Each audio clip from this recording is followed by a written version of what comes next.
Et salut à tous les amis, nouvelle vidéo. Cette semaine, on va vous parler de Kamaru Usman. Mais avant de commencer la vidéo, les amis, je vais vous demander de mettre un petit pouce bleu en bas de la vidéo.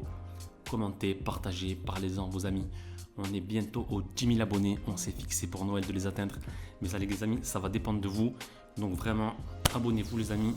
Comme ça, on va atteindre les 10 000 abonnés et on fera un gros jeu concours pour les 10 000. On se retrouve tout de suite après ça.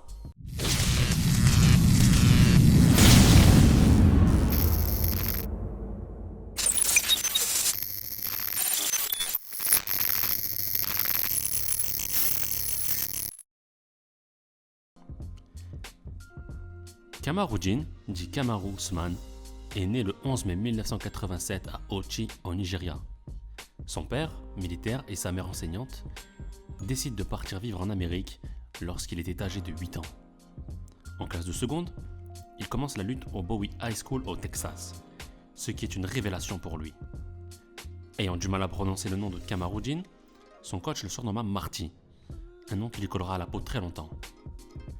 Après avoir atteint un palmarès de 53-3 en lutte au lycée, Kamaru Usman a lutté aux côtés d'un certain John Jones au tournoi des seniors avant d'aller à l'université. Et c'est dans l'université de l'Iowa que Kamaru se qualifie en 2007 pour le championnat intercollège. Il est ensuite transféré au Nebraska et remporte le titre par équipe en 2008.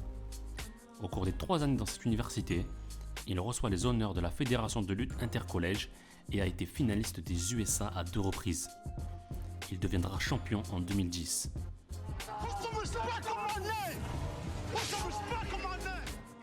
En 2011, Usman est le coach de lutte dans l'équipe Miller lors de l'Ultimate Fighter 14 contre Michael Bisping. C'est alors qu'il tombe en amour pour le MMA et commence sa carrière en 2012. En à peine 2 ans, il atteint un record de 5-1. En 2015, il retourne à la 21e édition de The Ultimate Fighter, non pas comme coach, mais comme candidat. Lors de ses débuts au TUF, Kamaru affronte Michael Graves et remporte son combat à la décision majoritaire. Il se qualifie pour la demi-finale et doit affronter Steve Corll, et après 3 rounds, il s'impose à la décision unanime. Le 12 juillet 2015, lors de la grande finale, Usman affronte Heider Hassan et le soumet avec un triangle au second round, ce qui lui vaudra un énorme jackpot puisqu'il remportera un contrat de 6 chiffres avec l'UFC ainsi que le bonus de $50 000 pour la performance de la soirée. Pas mal du tout pour un début à l'UFC. Le 19 décembre 2015, pour ses débuts à l'UFC, Kamaru affronte Leon Edwards qui aujourd'hui est un gros contender de la catégorie. Mais cela ne suffira pas car Usman gagnera le combat par décision unanime. Il enchaîne 5 victoires de plus entre 2016 et 2018 et affronte un gros nom qui est Damian Maia le 19 mai 2018. Damian Maia, champion du monde de grappling ADCC, va tenter 15 amenés au sol contre Usman en 20, qui va toutes les repousser et s'imposer à la décision unanime. Le 30 novembre 2018, Usman affronte Rafael dos Anjos. Il gagne une nouvelle fois par décision unanime et remporte son 2e bonus de $50 000.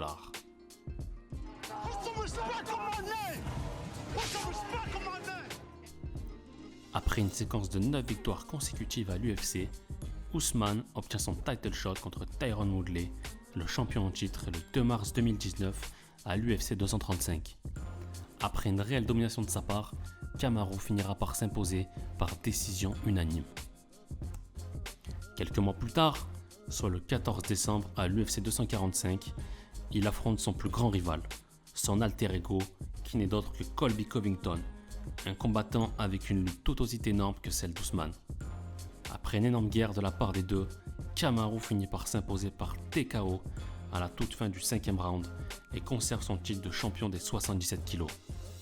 Ce combat de dingue leur vaudra d'ailleurs à tous les deux un bonus de $50 000. Le 11 juillet 2020, Usman affronte le champion Baddest Motherfucker, Masvidal, qui n'a eu qu'une courte préparation suite à un short notice. Après 5 rounds de domination de la part de Kamaru, il finit par s'imposer à la décision unanime.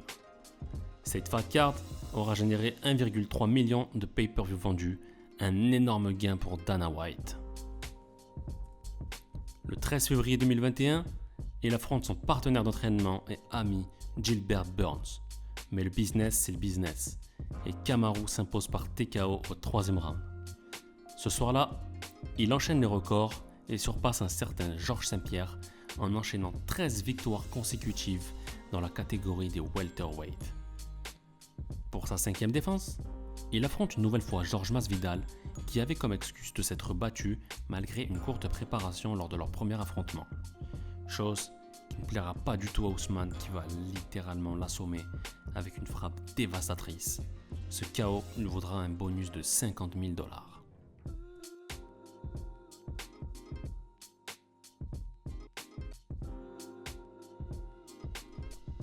Dernièrement, lors de l'UFC 268, Kamaru a conservé son titre face à son rival Colby Covington à la décision. Victoire qui rapprochera les deux hommes et mettra fin à leur éternelle querelle. Aujourd'hui, Kamaru Usman, c'est 20 victoires, une défaite, 9 KO, une soumission et 10 décisions. Il est invaincu depuis 19 combats. Qui a le potentiel pour le battre? Dis-le moi en commentaire. Selon moi, j'aimerais voir Khamzat Chimaev face à lui. D'ailleurs, je t'invite à voir la vidéo à son sujet. Nous mettrons le lien en description. Et voilà les amis, c'est la fin de cette vidéo. Merci à tous d'avoir regardé. On se retrouve la semaine prochaine pour un nouveau numéro. Mais cela, ça va dépendre de vous les amis. Dites-nous en commentaire qui est-ce que vous voulez qu'on parle. Dites-nous, on parlera du fighter qui aura le plus de likes dans les commentaires. N'oubliez pas de vous abonner, mettez un petit pouce bleu et on se retrouve très vite. Peace.